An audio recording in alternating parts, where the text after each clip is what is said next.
दोस्तों आज के इस वीडियो में हम लोग फिजिक्स के कुछ इम्पोर्टेंट क्वेश्चन की यहाँ पे बात करेंगे अभी हम लोग। तो ये क्वेश्चन आपके बोर्ड एग्ज़ाम में इनमें से कुछ क्वेश्चंस बिल्कुल 100% देखने को मिल जाएगा आपको बोर्ड एग्ज़ाम में। तो चलिए दोस्तों शुरू करते हैं।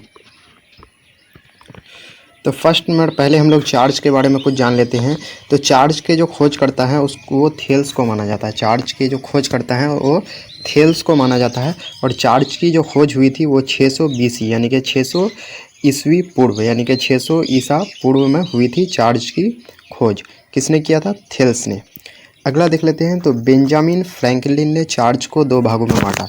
तो अगर पूछा जाएगा जो किसने चार्ज को दो भागों में बांटा यानी कि पॉजिटिव और नेगेटिव चार्ज, तो आंसर में देना है बेंजामिन फ्रैंकलिन। अगला देख लेते हैं, अगला क्या कह रहा है। अगला है चार्ज कैसी क्वांटिटी है यानी कि कैसी राशि है। तो स्केलर यानी कि अदिश राशि है। चार्ज एक कैसी राशि है? अदिश राशि है, तो ध्यान रखना है इसको। और चार्ज का SI यूनिट क्या होता है? तो चार्ज का SI यूनिट होता है एम्पियर सेकेंड, लेकिन इसी को एम्पियर सेकेंड को कूलम बोला जाता है। एम्पियर सेकेंड को ही क्या बोला जाता है? कूलम बोला जाता है। तो चार्ज का SI यूनिट कूलम होता है और कूलम किसको बोला जाता है? एम्पियर सेकेंड को। चलिए आगे देख लेते हैं। आवेश यानी कि चार्ज का जो डायमेंशन होता है, विमा होता है, वो m0 L0 Ti होता है, या फिर TA भी बोल सकते हैं इसको। m0 L0 TA भी इसको बोल सकते हैं, या फिर सिंपली सिर्फ TA भी कह सकते हैं। तो m0 L0 इसका कोई वैल्यू नहीं है यहाँ पे, Ti ये इसका डायमेंशन हो गया। चलिए आगे देख लेते हैं। आगे काफ़ी इंपॉर्टेंट है, बोल रहा है चार्ज का CGS सेंटीग्राम सेकेंड। तो चार्ज का जो है CGS मात्रक क्या हो जाएगा? तो ESU का पूरा नाम होता है इलेक्ट्रोस्टैटिक यूनिट। ESU का पूरा नाम इलेक्ट्रोस्टैटिक यूनिट, या फिर इसी को स्टेट कूलम भी बोलते हैं। स्टेट कूलम होता है चार्ज का CGS मात्रक जो होता है वो ESU होता है, या फिर स्टेट कूलम भी इसको कहा जाता है। अगला पॉइंट है जिसको मैं हाईलाइट कर दिया हूँ क्योंकि ये काफ़ी इंपॉर्टेंट पॉइंट है। बोल रहा एक कूलम इक्वल टू कितना ESU होता है? तो एक कूलम इक्वल टू होता है 3 × 10⁹ ESU, यानी कि एक कूलम बराबर होता है 3 × 10⁹ ESU होता है। चलिए आगे देख लेते हैं। आगे कह रहा है चार्ज का जो दूसरा यूनिट होता है वो EMU होता है। जैसे CGS यूनिट में ESU होता है इलेक्ट्रोस्टैटिक यूनिट, उसी तरह से चार्ज का जो अदर यूनिट होता है वो EMU यानी कि इलेक्ट्रोमैग्नेटिक यूनिट होता है, या फिर इलेक्ट्रोमैग्नेटिक यूनिट को ही बोलते हैं एब्सोल्यूट कूलम, या फिर इसको एब्सोल्यूट को शॉर्ट में AB कूलम भी कहा जाता है। आगे देख लेते हैं EMU और कूलम में क्या रिलेशन है। तो एक EMU इक्वल टू होता है 10 कूलम, यानी कि एक EMU में 10 कूलम होता है, यानी कि एक EMU बराबर होता है 10 कूलम। और एक EMU बराबर कितना ESU हो जाएगा? तो एक EMU बराबर हो जाएगा 3 × 10⁻10 ESU, क्योंकि जो है एक ESU बराबर होता है 3 × 10⁻, एक कूलम बराबर होता है 3 × 10⁻9 ESU। तो एक EMU बराबर कितना होता है? 10 कूलम, यानी कि 10 × 3, तो क्या हो जाएगा? ये 3 ही रह जाएगा और 10 यहाँ पे पावर में जुड़ जाएगा, यानी कि 10 पे पावर क्या हो जाएगा? 10, यानी कि 3 × 10⁻10 ESU हो जाएगा यहाँ पे। तो आगे देख लेते हैं, आगे जो कि काफ़ी इंपॉर्टेंट है। बोल रहा है चार्ज का स्मॉल यूनिट जो है वो फ्रैंकलिन होता है।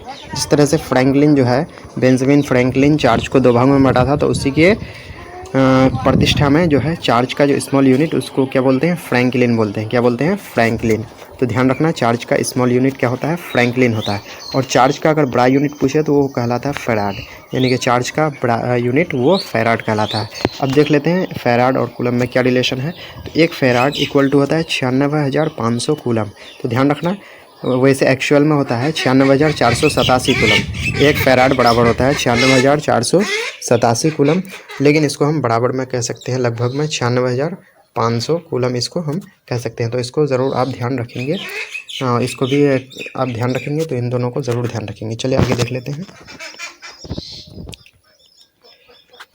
आगे हवा या निर्वात की वैद्युतशीलता, यानी कि हवा या निर्वात की वैद्युतशीलता क्या होता है? तो काफ़ी इंपॉर्टेंट क्वेश्चन है। ये होता है 8.85 × 10⁻12 कूलम स्क्वायर पर न्यूटन पर मीटर स्क्वायर, यानी कि हवा या निर्वात की वैद्युतशीलता होता है 8.85 × 10⁻12 कूलम स्क्वायर पर न्यूटन पर मीटर स्क्वायर, ये इसकी विद्युतशीलता होती है हवा या फिर निर्वात की।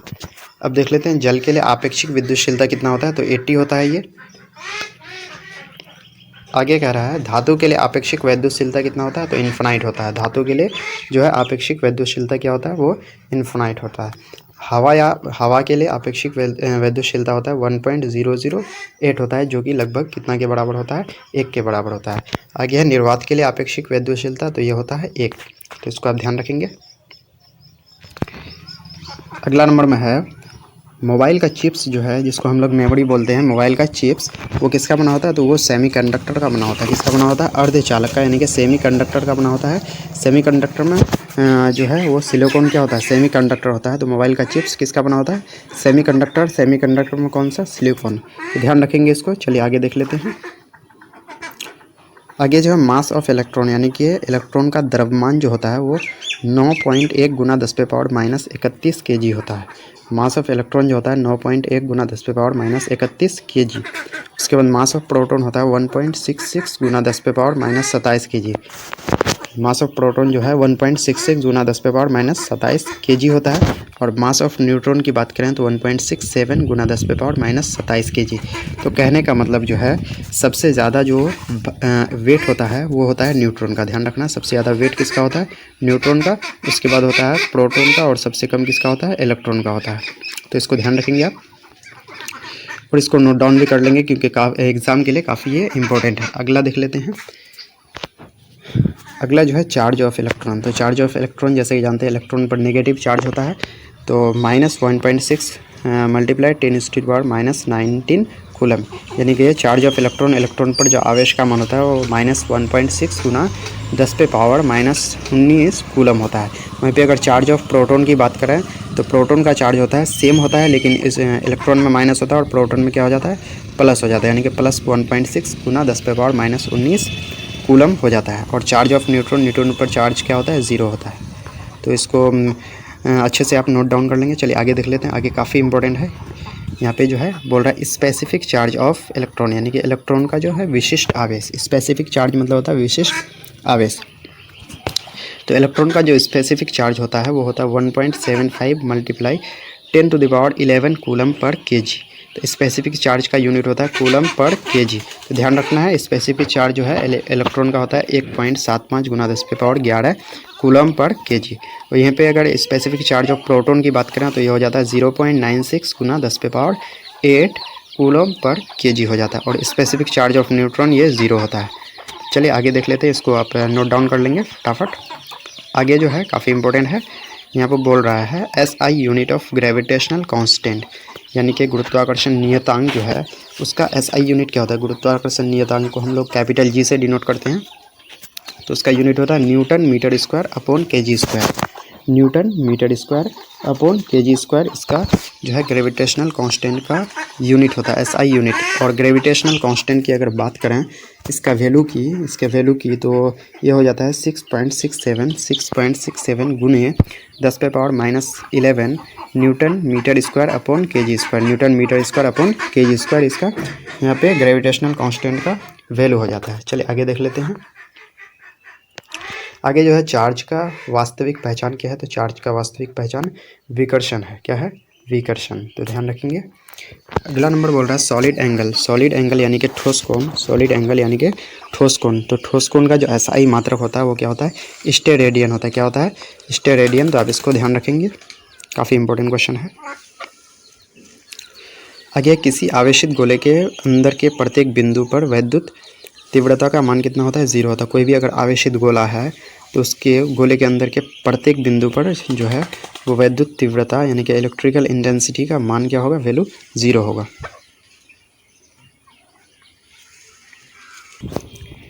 आगे जो है कह रहा है केबल वायर जो होता है वो इलेक्ट्रोस्टैटिक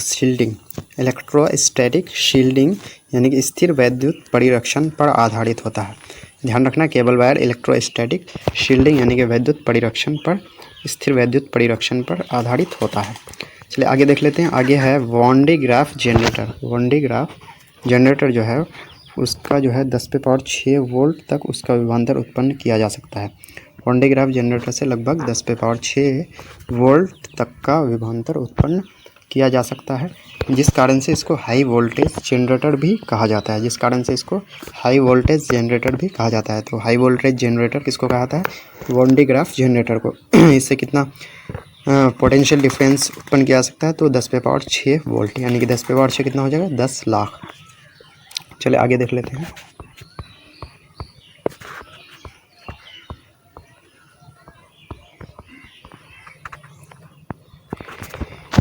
आगे जो है किलोवाट, मेगावाट, हॉर्स पावर, ये सभी किसके यूनिट हैं? तो पावर के यूनिट हैं, ध्यान रखना है। आगे जो है काफ़ी इंपॉर्टेंट पॉइंट आ रहा है, यहाँ पे इंपॉर्टेंट पॉइंट है 1 HP, यानी कि 1 हॉर्स पावर बराबर कितना वाट होता है? तो 746 वाट होता है। जैसे कि अभी देखा हम लोगों ने, हॉर्स पावर किसका यूनिट है? तो हॉर्स पावर है इसका पावर का यूनिट, यानी कि शक्ति का यूनिट। तो 1 HP बराबर होता है 746 वाट, ध्यान रखना है इसको।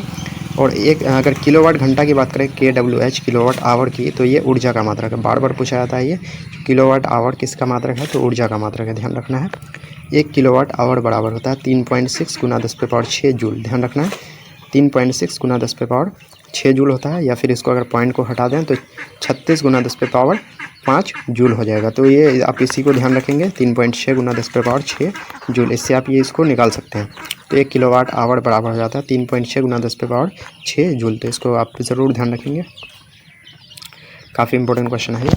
अगला है बिजली बिल, वॉट में मापा जाता है, ध्यान रखना है। बिजली बिल जो है वो किस में मापा जाता है? वॉट में। What means board of trade unit होता है। वॉट मीन्स क्या होता है? बोर्ड ऑफ ट्रेड यूनिट होता है। तो बिजली बिल वॉट में मापा जाता है, और बिजली बिल में जो 1 वॉट होता है वो 1 किलोवाट आवर के बराबर होता है, यानी कि 1 किलोवाट आवर यानी कि 1 यूनिट के बराबर होता है। तो दोस्तों यहाँ पे जो इम्पोर्टेंट ऑब्जेक्टिव क्वेश्चंस था फिजिक्स का, तो उसको हम लोग अभी कंप्लीट कर चुके हैं, अभी कुछ बाकी भी है।